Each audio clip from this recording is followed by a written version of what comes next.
आज का पहला क्वेश्चन है, जलियांवाला बाग हत्याकांड कब हुआ था? ये पंजाब में हुआ था 13 अप्रैल 1919। दूसरा क्वेश्चन है आगरा से कौन राष्ट्रीय जलमार्ग गुजरता है? तो आगरा से गुजरता है national highway 2, national highway 4, national highway 7 या नेशनल हाईवे 9। तो आगरा से गुजरता है नेशनल हाईवे 2। बता दें, आगरा कई बार क्वेश्चन आता है कि आगरा किस नदी के किनारे बसा हुआ है? तो यह यमुना नदी के किनारे बसा हुआ है। आगरा और दिल्ली कई बार एग्जाम में आते हैं, ये यमुना नदी के किनारे बसे हुए हैं। अगला क्वेश्चन है, राष्ट्रीय रक्षा अकादमी यानी कि नेशनल डिफेंस एकेडमी कहाँ स्थित है? तो यह तुम्हारा है खड़गवासला में। बहुत इंपॉर्टेंट क्वेश्चन बन जाता है कि नेशनल डिफेंस एकेडमी कहाँ है, तो यह खड़गवासला में है। अगला क्वेश्चन है, एनी बेसेंट द्वारा चलाया गया आंदोलन कौन सा था? तो 1885 में चलाया गया था। एक है होम रूल। कौन सा? होम रूल चलाया गया था इनके द्वारा। नीरज चोपड़ा जो कि बहुत चर्चा में रहते हैं और इम्पोर्टेंट भी हैं। नीरज चोपड़ा किस खेल से संबंधित हैं? तो इनका जो खेल है धावक हैं, बैडमिंटन खेलते हैं या डिस्कस थ्रो या जेवलिन थ्रो। तो आपको पता है जेवलिन थ्रो है, इसका ऑप्शन हो जाएगा डी। क्वेश्चन नंबर 6 का ऑप्शन डी। बात करें जेवलिन थ्रो की, तो इसको हम भाला फेंक भी कहते हैं। क्या कहते हैं इसको हम भाला फेंक भी कहते हैं। और 7 अगस्त को भाला फेंक दिवस भी मनाया जाता है और 7 अगस्त को ही हथकरघा दिवस भी मनाया जाता है। अगला क्वेश्चन है क्वेश्चन नंबर 7, सऊदी अरब की मुद्रा क्या है? तो सऊदी अरब की मुद्रा है रियाल। इसका ऑप्शन नंबर सी सही हो जाएगा। अगला क्वेश्चन है, पंडित शिव कुमार शर्मा किस वाद्य यंत्र से संबंधित हैं? पंडित शिव कुमार शर्मा तो ये तबला वादक हैं कि सितार वादक हैं, सरोद वादक हैं या संतूर वादक हैं? तो पंडित शिव कुमार शर्मा ये संतूर वादक हैं। ऑप्शन इसका डी से हो जाएगा, संतूर वादक हैं। अगला क्वेश्चन है कि वेदों में सबसे पुराना वेद कौन सा है? सबसे पहली बात तो हमारे 4 वेद हैं, आपको पता होना चाहिए। उसमें से सामवेद, अथर्ववेद, ऋग्वेद या यजुर्वेद। तो सबसे पुराना वेद है ऋग्वेद। अगला क्वेश्चन है, लोकसभा के लिए न्यूनतम आयु क्या होनी चाहिए? क्योंकि लोकसभा और राज्यसभा के क्वेश्चन ज़्यादा आते हैं, राज्यसभा का क्वेश्चन ज़्यादा आता है, तो लोकसभा के लिए न्यूनतम आयु क्या होगी या क्या होनी चाहिए? तो इसका ऑप्शन होगा 25 वर्ष। लोकसभा के लिए 25 वर्ष। अगर कोई व्यक्ति 25 वर्ष का है तो वह भारत का प्रधानमंत्री बन सकता है। राज्यसभा के लिए 35 वर्ष आयु होनी चाहिए। राज्यसभा के लिए 30 वर्ष। अगर राष्ट्रपति और उपराष्ट्रपति इनके लिए 35 वर्ष होनी चाहिए। तो हमारा ऑप्शन बी से रहेगा 25 वर्ष। अगला क्वेश्चन देखते हैं,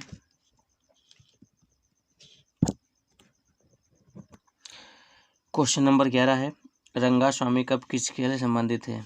तो अब इस प्रकार से क्वेश्चन मिलेंगे तो समझ में आएंगे अच्छे से। रंगास्वामी कप किस खेल से संबंधित है? तो इनका संबंध है हॉकी से। ऑप्शन बी सही है, हॉकी संबंधित है। आप बता दें फुटबॉल से जो क्वेश्चन आते हैं, एक है संतोष ट्रॉफी, एक है आशुतोष ट्रॉफी, एक है सुब्रतो ट्रॉफी। ये इम्पोर्टेंट हैं जो कि फुटबॉल से संबंधित हैं और एग्जाम में खूब आती हैं। और आपको बता दें हॉकी में कितने खिलाड़ी होते हैं? हॉकी में 11 खिलाड़ी होते हैं, इम्पोर्टेंट है। अगला क्वेश्चन, पृथ्वी को 2 बराबर भागों में बांटने वाली रेखा कौन सी है या इसे क्या कहते हैं? तो आपने कभी ग्लोब को देखा होगा, तो इस प्रकार से हमारा जो ग्लोब है, इस ग्लोब को बात करें तो इस पर 3 रेखाएँ गुजरती हैं। एक तो मकर रेखा, एक कर्क रेखा, ये वाली कर्क रेखा है और ये मकर रेखा है। ये जो पृथ्वी को बीचों बीच से 2 भागों में बांटती है, इसे क्या कहते हैं? जो बीचों बीच से भाग बांटती है, इसको कहते हैं भूमध्य रेखा। और हमारा जो भारत है वो यहाँ पे स्थित है, यहाँ पे हमारा भारत स्थित है, इसीलिए भारत उत्तरी पूर्वी दिशा में स्थित है। अगला क्वेश्चन इसका कि क्वेश्चन नंबर 13, एवरेस्ट पर विजय प्राप्त करने वाली पहली भारतीय महिला कौन सी थी? तो इनका नाम है बछेंद्री पाल। लेकिन आपको इसमें एक ऑप्शन है सरोजिनी नायडू, जो कि यूपी यानी कि उत्तर प्रदेश की प्रथम राज्यपाल रही हैं। यूपी की प्रथम राज्यपाल या यूपी की प्रथम राज्यपाल महिला कौन है, तो ये हैं सरोजिनी नायडू राज्यपाल। और बछेंद्री पाल की बात करें तो ये दुनिया की पांचवी, बात करें अगर बछेंद्री पाल की, तो ये दुनिया की पांचवी महिला है, दुनिया की पांचवी महिला हैं जो माउंट एवरेस्ट पर चढ़ी हैं, जो माउंट पर चढ़ी हैं, एवरेस्ट पर चढ़ी हैं। लेकिन इन्होंने कब फतेह किया था माउंट एवरेस्ट, तो 1984 में बछेंद्री पाल ने माउंट एवरेस्ट फतेह किया था। एक क्वेश्चन कई बार आता है कि एवरेस्ट पर 2 बार कौन सी महिला चढ़ी है, तो संतोष यादव, जो कि 2 बार चढ़ी है। अगला क्वेश्चन, दार्जिलिंग। दार्जिलिंग किस राज्य में स्थित है, तो आप सबको पता होगा, इसमें ऑप्शन है असम, पश्चिम बंगाल, सिक्किम या उत्तर प्रदेश। उत्तर प्रदेश तो है नहीं, दार्जिलिंग तुम्हारा है पश्चिम बंगाल में, क्योंकि पश्चिम बंगाल में एक सुंदरबन डेल्टा भी है। और दार्जिलिंग जो कि पश्चिम बंगाल में स्थित है, ये इनकी अगर बात करें 7 सिस्टर में एक होती है मदरलैंड। जैसे भारत के जो पूर्वी भारत के 6 राज्य हैं उनको हम बोलते हैं 7 सिस्टर, तो इनमें जो 7वां है वो मदरलैंड जो कौन है, वो पश्चिम बंगाल ही है। अगला क्वेश्चन, तिरंगे के अशोक चक्र में कितनी तीलियां होती हैं, तिरंगे के अशोक चक्र में कितनी तीलियां होती हैं, 12, 7, 24 या 27।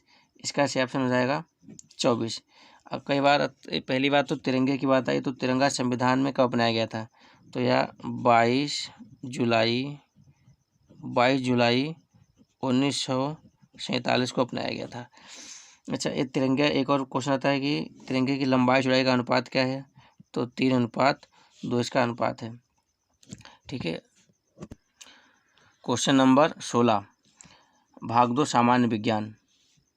घरों के विद्युत परिपथ का स्वरूप क्या होता है, जो हमारे घरों में बत्ती आती है वह किस रूप में आती है, इसे बताना है।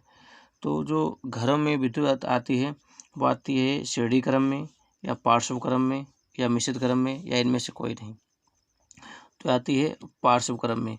इम्पोर्टेंट क्वेश्चन है, जो घरों में विद्युत आती है वो कितने वोल्टेज होती है, तो लगभग 220 वोल्टेज आती है। जो घरों में विद्युत आती है 220 वोल्टेज आती है। उसके बाद इस श्रेणी क्रम क्या है, श्रेणी क्रम की बात करें, सड़कों पर आपने देखा होगा, जो सड़कों पर जो बल्ब लगे होते हैं, सड़कों पर बल्ब लगे होते हैं, ये लगे होते हैं श्रेणी क्रम में। अच्छा, बल्ब में गैस कौन सी भरी होती है, बल्ब में आर्गन गैस भरी होती है। क्यों आर्गन गैस क्यों भरते हैं, क्योंकि अक्रिय गैस है और इस गैस को भरने से जो फिलामेंट होता है वो जल्दी टूटता नहीं, इसलिए इसमें इसे भरा जाता है। अगला क्वेश्चन नंबर 17, एक अवतल दर्पण द्वारा बनाया गया प्रतिबिंब कैसा होगा। अवतल दर्पण, पहले आपको पता चले अवतल दर्पण क्या है और फिर जो प्रतिबिंब बनता है वो कैसा बनता है। तो अवतल दर्पण द्वारा प्रतिबिंब हमेशा कैसा बनेगा, आभासी बनेगा, वास्तविक बनेगा, सीधा बनेगा, इनमें से कोई नहीं। तो अवतल दर्पण हमेशा वास्तविक बनाएगा। अवतल दर्पण और उत्तल दर्पण, इससे क्वेश्चन याद आते हैं। एक जो आँखों में दोष होता है निकट दृष्टि दोष, अगर बात करें हम निकट दृष्टि, अगर निकट दृष्टि दोष की बात करें तो इसमें कौन सा लेंस लगाया जाता है, तो अवतल। अगर चश्मा होगा तो उसमें लगाएगा अवतल दर्पण, चश्मे में अवतल दर्पण का ही प्रयोग किया जाता है किसमें, निकट दृष्टि दोष में। अगर बात करें दूर, अगर किसी व्यक्ति को दूर दृष्टि दोष है, यदि दूर दृष्टि दोष है तो उसको उत्तल लेंस दिया जाता है, उत्तल दर्पण दिया जाता है, उत्तल दर्पण दिया जाता है, उत्तल दर्पण दिया जाता है। एक क्वेश्चन बनता है उत्तल दर्पण से कि जब हम सड़क पे चलते हैं तो जो गाड़ी के बगल में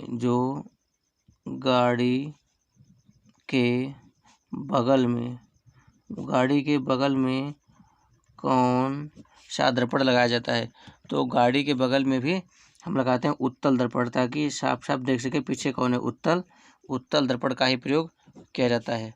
अगला क्वेश्चन है, ध्वनि को किस स्केल पर मापा जाता है, तो ध्वनि को किस स्केल पर मापा जाता है, हर्ट्ज पे, मेगा पे या डेसिबल पे।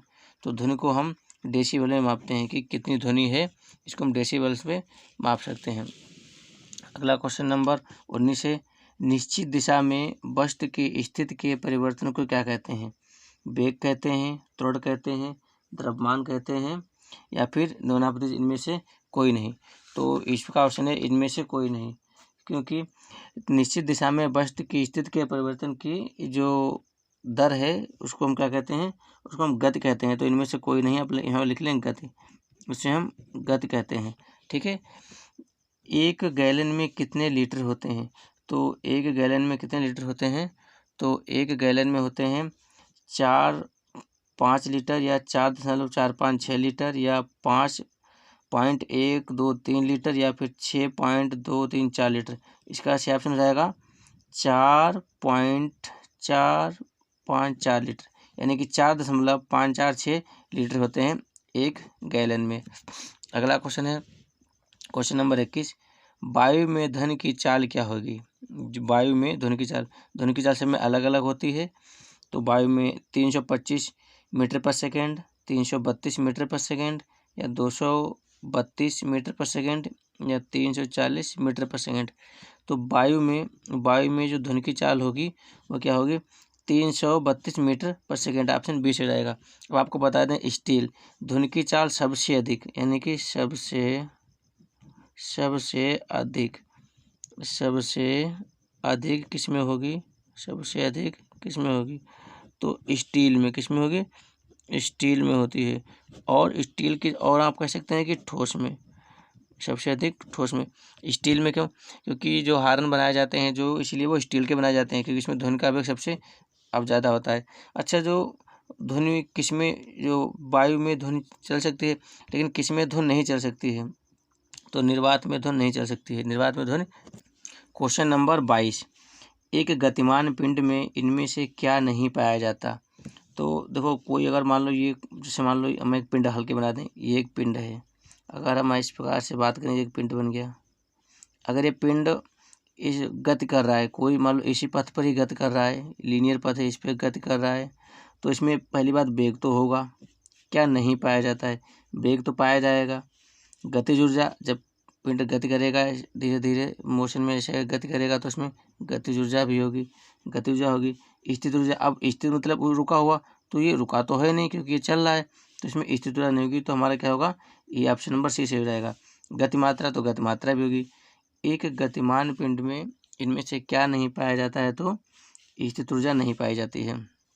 अगला question, question number 23। Sodium bicarbonate का घरेलू नाम क्या है? सोडियम बाइकार्बोनेट का घरेलू नाम क्या है? तो कपड़े धोने का सोडा, खाने का सोडा या फिर साधारण नमक, या इनमें से कोई नहीं। तो सोडियम बाइकार्बोनेट का घरेलू नाम है खाने का सोडा, खाने का सोडा, सोडियम बाइकार्बोनेट। अगला क्वेश्चन, क्वेश्चन नंबर 24 है। रासायनिक अभिक्रिया की दर कौन से पदार्थ परिवर्तित कर देते हैं? रासायनिक अभिक्रिया की दर कौन से पदार्थ परिवर्तित कर देते हैं? तो अम्ल, क्षार या उत्प्रेरक, या इनमें से कोई नहीं। तो रासायनिक अभिक्रिया की जो दर है इसको परिवर्तित कर देते हैं उत्प्रेरक। कौन? उत्प्रेरक परिवर्तित कर देते हैं। बात करें अम्ल की, तो अम्ल होता है, इसका पीएच मान कितना होता है? अम्ल का जो पीएच मान होगा वो हमेशा 7 से कैसा होगा? 7 से कम होगा। कितना होगा? 7 से कम होगा, 7 से कम होगा। बात करें क्षार की, तो क्षार का अगर पीएच मान देखें तो कितना होगा? 7 से कैसे होगा? 7 से अधिक होगा। क्षार का पीएच मान 7 से हमेशा अधिक होता है। और बात करें अगर जल की, तो जल ऐसा है जिसका पीएच मान उदासीन होता है, जो कि 7 होता है। अगला क्वेश्चन, अमलगम मिश्र धातु में पाए जाने वाला मुख्य धातु क्या है? मुख्य धातु क्या है? मुख्य धातु क्या है? यहाँ पे ध्यान दें, मुख्य धातु क्या है? अमलगम कौन धातु करती है? तो इसमें पीतल है, टिन है, पारा या लोहा। अमलगम करता है पारा हमेशा। पारा क्या करता है? अमलगम बना लेता है।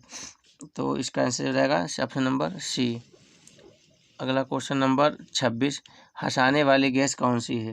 हंसाने वाली गैस का रासायनिक नाम क्या है? पूछा गया रासायनिक नाम क्या है?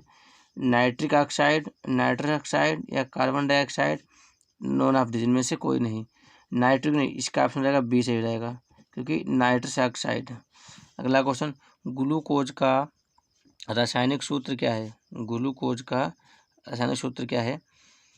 C2H5OH, C6H12O6, CH3COOH। देखो पहली बात तो ग्लूकोज है, COOH होगा नहीं, क्यों? क्योंकि ये क्या होता है? ये होता है अम्ल, हमेशा ये हमेशा अम्ल होता है, ये तो होगा नहीं।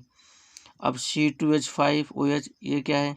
ये शराब है, ये भी नहीं होगा। हमारा C6H12 और O6, C6H12O6 जो क्या होता है? ये हमेशा ग्लूकोज होता है।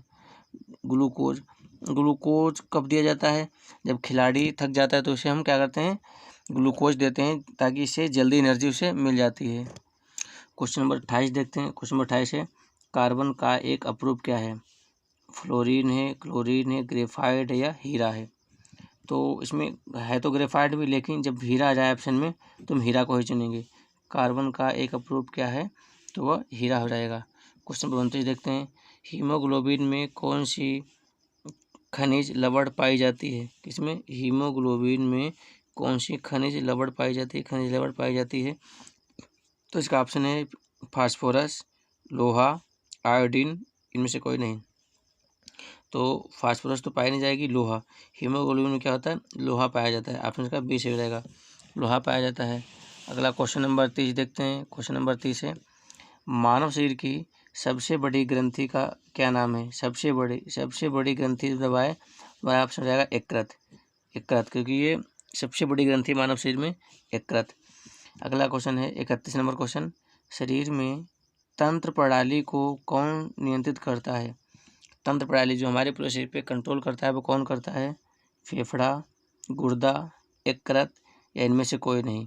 तो इसका ऑप्शन हो जाएगा इनमें से कोई नहीं, क्योंकि शरीर जो तंत्र प्रणाली है इसको नियंत्रित कौन करता है? तो इसको करता है मस्तिष्क, हमारा मस्तिष्क करता है। इसको कौन करता है? हमारा मस्तिष्क ही करता है।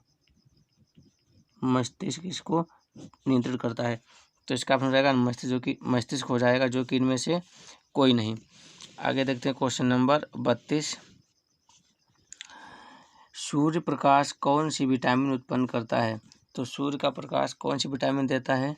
Vitamin A, vitamin E, vitamin C या विटामिन डी? तो सूर्य का प्रकाश हमें कौन सी विटामिन देता है? तो उस विटामिन का नाम है विटामिन डी। हमें सनलाइट से मिलती है विटामिन डी। और विटामिन डी का जो वैज्ञानिक नाम होता है वो होता है कैल्सीफेरॉल। क्या नाम होता है? कैल्सीफेरॉल नाम होता है। अच्छा, विटामिन ए, जिससे हमें विटामिन ए की बात करें तो विटामिन ए से हो जाता है रतौंधी रोग। विटामिन ए से रतौंधी रोग हो जाता है, जो कि प्रचुर मात्रा गाजर में पाई जाती है।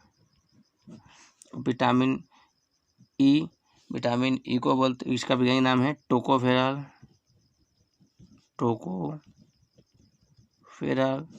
विटामिन सी, इसको बोलते हैं एस्कॉर्बिक अम्ल, जो कि सबसे ज़्यादा आंवले में पाई जाती है। किसमें? आंवले में पाई जाती है, आंवला में पाई जाती है। और जितने भी खट्टे फल समय विटामिन सी पाई जाती है। तो सूर्य का प्रकाश कौन सी विटामिन उत्पन्न करता है? तो विटामिन डी, हमारा ऑप्शन डी सही हो जाएगा। अगला क्वेश्चन नंबर 33, निम्न में से सर्वाधिक प्रोटीन का अच्छा स्रोत कौन सा है? सर्वाधिक प्रोटीन का स्रोत कौन सा है? वैसे सोयाबीन है, पर ऑप्शन द्वारा मछली, सेब या घी। तो इसमें लगाएंगे यहाँ पे मछली ऑप्शन है, तो मछली, वरना क्या हो जाएगा? सोयाबीन। जब ऑप्शन में होगा तो लगाएंगे हम सोयाबीन। ठीक है, यहाँ पे हमारा क्या हो जाएगा? मछली हो जाएगा। क्वेश्चन नंबर 34 है। क्वेश्चन 34 क्या है इसमें कि प्लेग बीमारी फैलती है, किससे फैलती है? मक्खी से फैलती है, मच्छर से फैलती है, कुत्ता से फैलती है या चूहा से फैलती है? तो प्लेग बीमारी किससे फैलती है? तो यह चूहा से फैलती है। कुत्ता से क्या होती है? कुत्ता से आती है रेबीज, बीमारी हो जाती है। मच्छर से मलेरिया हो जाती है, और मच्छर भी कौन सा? मलेरिया होगी तो मादा मच्छर से। कौन सा मच्छर होगा? मादा मच्छर से क्या रहेगा? मलेरिया बीमारी हो जाती है। ठीक है, तो प्लेग बीमारी किससे फैलती है? तो चूहों के काटने से फैलती है। अगला क्वेश्चन, कोशिका विभाजन किस प्रक्रिया से होता है? तो कोशिका विभाजन होता है माइटोसिस से, युग्मनज से, या हिस्टोरिस से, या इनमें से कोई नहीं। तो वहाँ से हो जाएगा माइटोसिस। कोशिका विभाजन होता है माइटोसिस से। आपको बता दें कोशिका की खोज किसने की थी, तो ये खोज की थी रॉबर्ट हुक ने। ये मृत कोशिका की खोज की थी। अब कब की थी, तो 1665 में इसकी खोज की थी रॉबर्ट हुक ने। जो कोशिका कैसी थी, मृत कोशिका थी। अगला क्वेश्चन नंबर 36 है इसमें। अब यहाँ से आपकी गणित मैथ स्टार्ट है, यहाँ से आपकी गणित स्टार्ट है, यहाँ से आपकी गणित स्टार्ट है। देखते हैं क्वेश्चन नंबर 36 क्या कह रहा है कि 10.4 किलोग्राम 40 किलोग्राम का कितना प्रतिशत है, जिसके साथ का, सा, सी है वो हमेशा नीचे रहता है। देखो कैसे इसको हम कर गए कि 10.4 का नीचे मतलब 40 का कितना प्रतिशत है, तो कितना प्रतिशत है। तो इस पॉइंट हटाएंगे, 0 बढ़ाएंगे, तो 1 2 जीरो कट गए, 4 1 का 4, 4 दूनी 8, 2 बचा, 4 छंग 24, यानी कि 26%। क्या रहेगा, पहला ऑप्शन हो जाएगा 26%। अगला क्वेश्चन देखते हैं, क्वेश्चन नंबर 37 देखते हैं, क्योंकि आर्मी की मैथ ज़्यादा हार्ड नहीं होती है, बहुत ईजी होती है। यदि 4a³ + 1 = 501 है तो a का मान बताओ, a का मान क्या होगा। तो देखो इसमें ऑप्शन से लगाएंगे जल्दी हो जाएगा। 4 5 6 7 1 1 रख लो। देखो अगर हम 4 को रखते हैं तो ये हो जाएगा तुम्हारा 4 का क्यूब कितना होता है 64, 4 का 4 गुणे और 4 गुणे 64 अगर करोगे तो कभी 500 के पास नहीं पहुँचोगे, क्योंकि 500 के पास नहीं पहुँचोगे, ये तो नहीं होगा। 5 उठाओ, 5 का क्यूब कितना होगा 125। हाँ ये हो सकता है 125। 125 चक्कू कितना होता है, तो ये 500 होता है, +1 है तो +1 कर दो, कितना हो जाएगा 501, जो कि हमारा ऑप्शन बी सही है एकदम। ठीक है, कितना 5, तो ए की वैल्यू कितनी हो जाएगी, ए की वैल्यू 5 हो जाएगी। कैसे, क्योंकि 5 का क्यूब 125, 125 चक्कू 500, और 500 में 1 जोड़ेंगे, वो क्यों, क्योंकि आपको दिया गया था क्वेश्चन में 1 जोड़ेंगे, तो कितना 501, तो ए की वैल्यू कितनी हो गई 5, ऑप्शन आपका बी सही हो जाएगा। ठीक है, देखते हैं क्वेश्चन नंबर 38 क्या कर रहा है। 38 में दिया गया है x² + 15x + 56 के क्या गुणनखंड होंगे। तो इसको हमें सोल्व करना पड़ेगा। देखिए हमारे क्वेश्चन दिया गया है x² + 15x + 56 = 0। तो अगर हम लिखेंगे x² + 15 के टुकड़े को उसके पास पहुँचाओ, तो हम लिखेंगे इसके लिए 7x + 8, 7 5 15 और प्लस 56 = 0। तो यहाँ पे 2 x हैं तो एक x कॉमन लो, बाहर निकाल लो, एक अंदर ले लो, x + 7 + 8। अब देखो 7 8 56, तो सेम जो यहाँ पे होता है वो सेम यहाँ पे फिर से आ जाता है, x + 7 = 0। तो पहले है x + 7 और फिर है ये x और ये रख लो, x + 8, x + 7 x + 8 ऑप्शन है कोई, x ± ये तो होगा नहीं, ये तो होगा नहीं, x + 7 x + 8 ऑप्शन आपका सी वाला सही हो जाएगा, x + 7 x + 8। क्वेश्चन नंबर 39 देखते हैं क्या कह रहा है। क्वेश्चन नंबर 39 इसको लगाते हैं, क्योंकि 500 रुपये पर 8% दर से 2 साल का SI यानी कि सिंपल इंटरेस्ट क्या होगा, साधारण ब्याज। तो पहले देखिए इसका फार्मूला होता है, SI का फार्मूला क्या होता है, SI का फार्मूला होता है PRT/100। हमारा P कितना है, P हमारा है 5000, P है 5000। उसके बाद R कितनी है, R है 8% और T कितना है 2 साल बटे 100। तो 2 0 से 2 0 कट गए, तो 5 8 40 यानी 400 और 400 दूना 800, तो मूल कितना हुआ 800। तो ब्याज की SI यानी साधारण ब्याज कितना होगा, तो ऑप्शन आपका हो जाएगा डी कितना 800। इसे करने का एक और फार्मूला होता है, देखिए इसे ऐसे भी लगा सकते हैं हम लोग हैं कि 5000 और का 8% और 2 साल का ब्याज कितना होगा। परसेंटेज क्या करेंगे, हमेशा 2 0 खा जाती है। अब आप देखिए सेम ही वही कहानी जो यहाँ पे थी वो यहाँ पे बची है। 8 दूनी 16, 16 पंचे 80 यहाँ पे लिख लेंगे और 1 0 उतार देंगे। तो आप इस नियम से भी इसे कर सकते हैं। ठीक है, देखते हैं अगला क्वेश्चन। क्वेश्चन नंबर 40 क्या करा, एक आदमी 2.5 किलोमीटर 10 मिनट में पूरा करता है, उसकी चाल किलोमीटर प्रति घंटा में बताओ। चाल किलोमीटर प्रति घंटा में बताओ। तो देखिए वो चलता है कितना है, 2.5 चलता है। अब किलोमीटर घंटा में निकालना है तो हमें क्या करना, पहले 18/5 लिखना पड़ेगा। क्यों? क्योंकि यहाँ पे 25 दिया गया और 1 किलोमीटर प्रति घंटा में है, तो ये पॉइंट आएगा, 0 बढ़ जाएगा यहाँ पे। 5 1 5, पचम 25, पचम 25, पचम 25। अब ये पचम अगर आप ऐसे करोगे पचम 25 तो ये हो रहा, यहाँ पे आएगा पॉइंट, और 18×5 90, 18×5 90, क्योंकि पॉइंट था इसलिए अब 0 हट जाएगा तो 18×5 90 आएगा।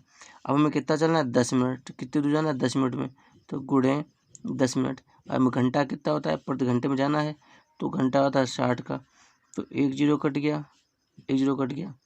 6 का 6, 15 6 का 90, 15 किलोमीटर प्रति घंटा, इसकी चाल आ गई 15 किलोमीटर प्रति घंटा। ऑप्शन हमारा कौन सा, ऑप्शन नंबर 2 वाला सही रहेगा। ठीक है, देखते हैं क्वेश्चन नंबर 41 क्या कह रहा है। क्वेश्चन नंबर 41 कह रहा है कि वृत्त की परिधि का सूत्र क्या होता है। ये तो आपको पता होगा, वृत्त की परिधि क्या होता है, ये तो सूत्र ये 2πr क्या होता है, ऑप्शन नंबर 20 है ये, 2πr वृत्त की परिधि होती है। क्वेश्चन नंबर देखते हैं 42 क्या कह रहा है। क्वेश्चन नंबर 42 क्या है, निम्न चित्र में x का मान क्या होगा, x का मान क्या होगा। तो देखो पहले इस चित्र को पहचानो, जितना इधर है उसके चारों पार्ट बराबर हैं। इसकी बात करें, इसकी अगर तुम्हें ये देखो 72 दिया गया तो x प्लस हमसे x प्लस 35 डिग्री का पूछा गया है और 72 डिग्री दिया गया है, तो कैसे हल करेंगे प्लस में, तो हल करेंगे x बराबर 72 डिग्री माइनस 35 डिग्री। अगर से घटाओगे तो x 12 से गए 5 कितना बचेगा 7, और 6 से गए 3 तो कितना बचेगा 3, यानी कि 37 डिग्री। हमारा आंसर क्या आएगा, 37 डिग्री, जो कि हमारा ये आ गया पहले वाला सही है, 37 डिग्री एकदम सही है। क्वेश्चन नंबर देखते हैं 43 क्या कह रहा है कि यदि एक क्रय मूल्य 500 का लाभ 20% हो तो विक्रय मूल्य क्या है। देखो यदि क्रय मूल्य 500 रुपये है, आपने कोई वस्तु खरीदी 500 की, कितनी खरीदी, आपने कोई वस्तु 500 रुपये की खरीद ली, लाभ कितना हुआ 20%, मतलब कि लाभ हुआ है 20%, 1/5 आप 20 ही लिख लें, 20% लाभ हुआ। तो विक्रय मूल्य तो वस्तु कितने में बिकी, तो देखो 2 0 कट गए, 20 पंचे यानी 100, यानी 20 गुणे 5 बराबर 100। अब आपने वस्तु खरीदी कितने की थी 500 की, और 100 का लाभ लेकर वस्तु को बेच दिया, तो वस्तु कितने की बिकेगी 600 रुपये की। हमारा ऑप्शन कौन सा, ऑप्शन बी वाला से हो जाएगा, कितने की 600 रुपये की वस्तु बिक जाएगी। क्वेश्चन नंबर 44, 0.00064 का वर्गमूल क्या है। वर्गमूल का मतलब होता है जैसे कि x गुणे x बराबर x स्क्वायर, तो मतलब 2x आपस में है ना, इस प्रकार 2 का जोड़ा बना लो, 1 जोड़ा 2 जोड़ा 3 जोड़ा। अब देखो 8 है 64, 8 इसमें है, 8 इसमें, 8 इसमें, लेकिन हमें कितने चाहिए 3 चाहिए, इसमें तो 1 अंक है, 1 2 अंक है, इसमें 3 अंक है, तो हमारा ऑप्शन सी वाला से हो जाएगा 0.008। क्वेश्चन नंबर 45 देखते हैं। क्वेश्चन नंबर 45, यदि किसी वर्ग का क्षेत्रफल 144 वर्ग मीटर है तो उसकी भुजा ज्ञात कीजिए। पहले क्षेत्रफल वर्ग मीटर देखो, वर्ग मीटर कितना है 144 वर्ग मीटर है, और ये इसकी भुजा निकालनी है, क्या निकालनी है, यदि भुजा ज्ञात करनी हो तो किस, आप देखो ये स्क्वायर निकाल दो भुजा निकल आएगी, क्योंकि फार्मूले होता है क्या, भुजा स्क्वायर क्या होता है, भुजा और स्क्वायर फार्मूले होता है। तो अगर निकालोगे तो 140 किसका होता है 12 का निकलता है, आपको पता होगा, तो उसमें है 12 मीटर, तो कितनी भुजा आएगी, भुजा आ जाएगी 12 मीटर। देखते हैं क्वेश्चन नंबर 46 क्या कह रहा है, दिए गए विकल्प में से संबंधित उत्तर को चुनिए। यहाँ पे से रीजनिंग स्टार्ट हो गई है, ठीक है रीजनिंग आपको इसके लिए क्या होना चाहिए, इन नंबरों का नंबर पता होना चाहिए। कैसे से देखो, हम यहाँ पे लिखते हैं पी का कितना है, पी का है 16, पी का है 16, जेड का है 26, और क्यू का है 17, एम का है 13, एन का है 14, एक्स का है 24, ओ का है 15, और यू का है 21, एफ का है 6, और आई का है 9, एच का है 19, एच का है 8। तो देखो इसका आगे क्या आएगा, 16 से 2 कम है तो 14 हुआ, 26 से 2 कम है 24 हुआ, 27 से 2 कम करेंगे तो 15 हुआ, 23 से 2 कम करेंगे तो ओ यहाँ पे ये मिस्टेक है कुछ, क्योंकि यहाँ पे 21 है तो यहाँ पे क्या होगा, यहाँ पे एस होगा तब होगा एस, क्योंकि यहाँ पे अगर एस करोगे तो नहीं हो पाएगा। तो ये क्योंकि यहाँ पे डब्लू होगा तब हो पाएगा, क्योंकि यहाँ पे डब्लू करो और डब्लू तो यहाँ पे रहेगा 21, यहाँ पे होगा 23 से 2 कम तो 21 होगा। तो मैं इसका मतलब कि सब टोटल इसमें क्या है, सब में 2 कम है। तो इसमें देख लो 6 से 2 कम करोगे तो क्या आएगा, 4 पे क्या होगा डी, और फिर 9 से 2 कम करोगे तो आएगा 7 पे क्या आता है जी, 19 से 2 कम करोगे क्या आएगा 17 पे क्या होता है क्यू, और 8 से 2 कम करोगे 6 पे क्या होता है देखो एफ। ये डी जी क्यू एफ ये हमारा उत्तर हो जाएगा। ठीक है, अगला क्वेश्चन देखते हैं। क्वेश्चन नंबर 47 क्या कह रहा है, सिर, जिस प्रकार सिर का संबंध मानव सिर से है उसी प्रकार व्रत का प्रतान से है, घन का व्रत से है, वर्ग का व्रत से है या त्रिभुज का व्रत से है, कौन सा सही होगा। व्रत का त्रिभुज कोई संबंध नहीं है, वर्ग व्रत से संबंध नहीं है, घन का व्रत कोई नहीं है, व्रत से व्रता, हाँ जिस प्रकार सिर मानव शरीर का जो एक अंग सिर है उसी प्रकार व्रतांश का एक अंग मतलब पार्ट है। तो हमारा ऑप्शन नंबर ए वाला एकदम सही हो जाएगा। ठीक है, क्वेश्चन नंबर देखते हैं 48 क्या कह रहा है। 48 है, अगली संख्या ज्ञात करें।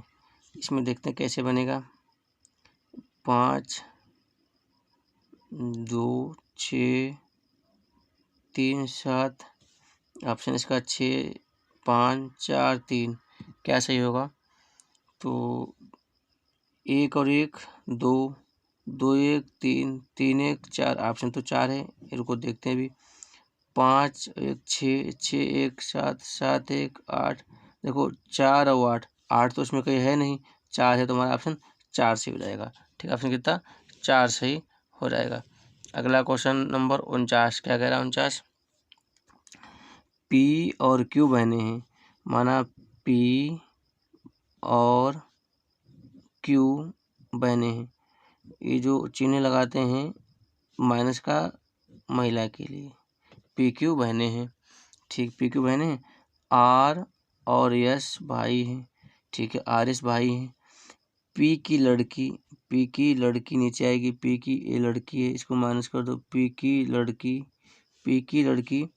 आर की बहन है, तो किसकी आर की बहन है, तो आर का कौन होगा भाई होगा, तो आर प्लस कर दो आर, और आर से भाई हैं तो इसका एस भी भाई होगा, इसका कौन होगा एस भी, इसका क्या होगा एस भी इसका भाई होगा, प्लस मतलब भाई, ये भी प्लस कर दो इस जनरेशन में भाई है।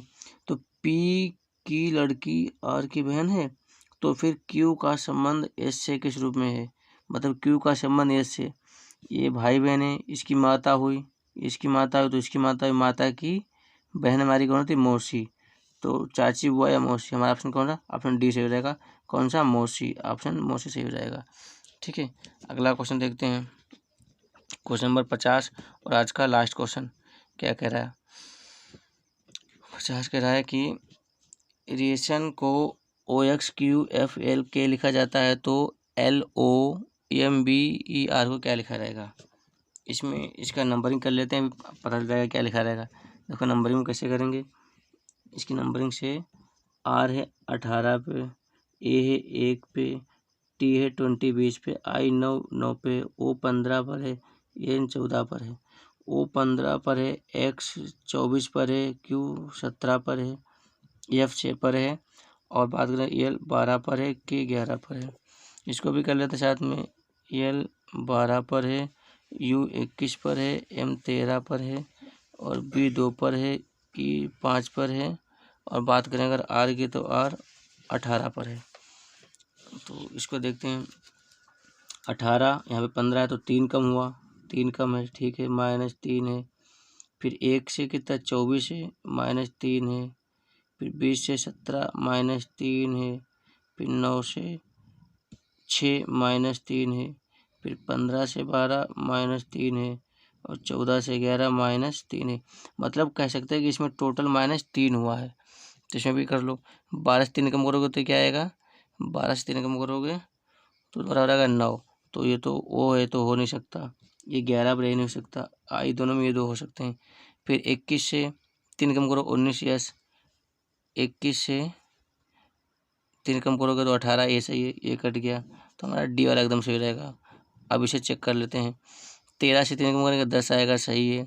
2 से 3 कम करेंगे यानी कि 22-25 पे भी सही है। 5 से 3 कम करेंगे 2 भी सही है। 18 से 3 के तो 15 भी सही है। ऑप्शन हमारा डी वाला एकदम सही है। दोस्तों अगर आपको इस पूरे जो आपने पढ़ा है 50 क्वेश्चन है ये आर्मी के हैं, अगर इसकी आपको PDF चाहिए तो हमारा जो टेलीग्राम का लिंक है इसी में, आप टेलीग्राम लिंक ज्वाइन कर लेंगे, आपको वहाँ से पूरी PDF, इसकी पूरी PDF मिल जाएगी, ठीक है, पूरी PDF मिल जाएगी, ठीक है। थैंक यू, जय हिंद, जय भारत।